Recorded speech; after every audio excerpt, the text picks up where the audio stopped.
Yes, she's gone, yeah, yeah. We ran short of coal at Steamboat Crossing, and they had to send a train over and tow us in. We didn't have enough coal to get in here. But that was the last of it. We had 117 total from the beginning of this construction of the railway right up until the steam engine finished. 117. Yeah. So locomotives, steam locomotives. 117. Yeah, there was different types, you know, different types of them. Right. And we had 49. We had 49 right till Confederation.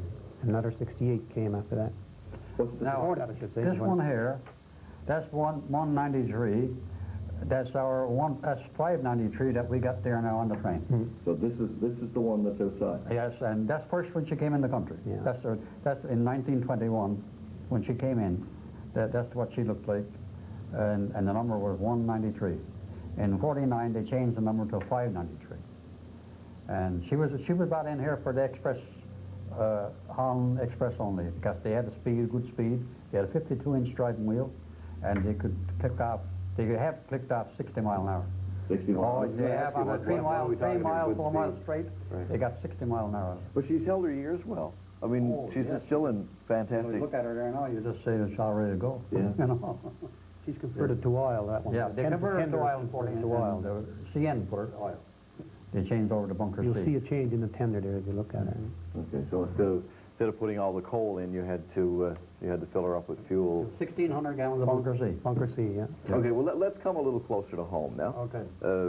This is That's the second station. right here at Humbermouth. That's not the first station was tore down, and they built a new one in the 50s, in the 54, 53. Well, it was torn down in 1960. Yeah. But I say when they built it. Yeah, they built it. I Because that's when they tore down the first one, see? So that's not this building we're in now. This No, is not No. That was over there on that flat there where you come in through.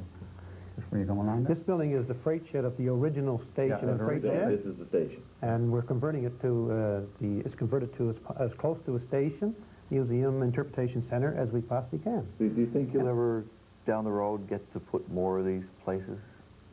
Across the island, you mean? No, they're around here, like more of the buildings and that. More of the buildings? I doubt it because the road. No, because we're limited for space now. Yeah.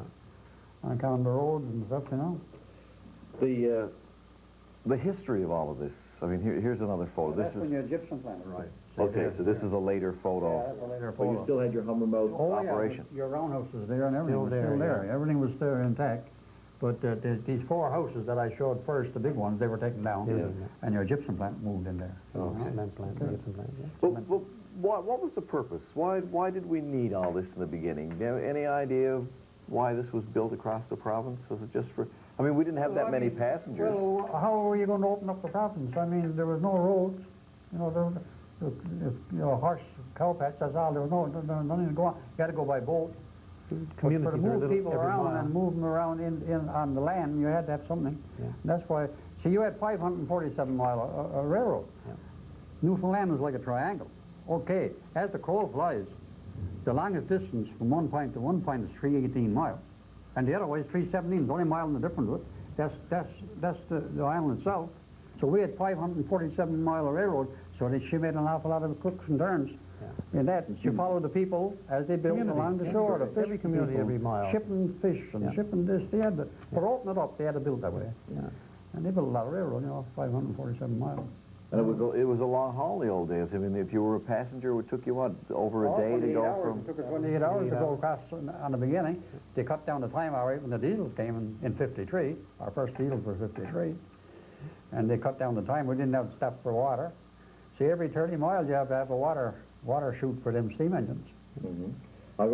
There's a small photo here. I want to show this because this one is directly related to you. I'm going to hold this to this camera. And you tell me what the significance is of this.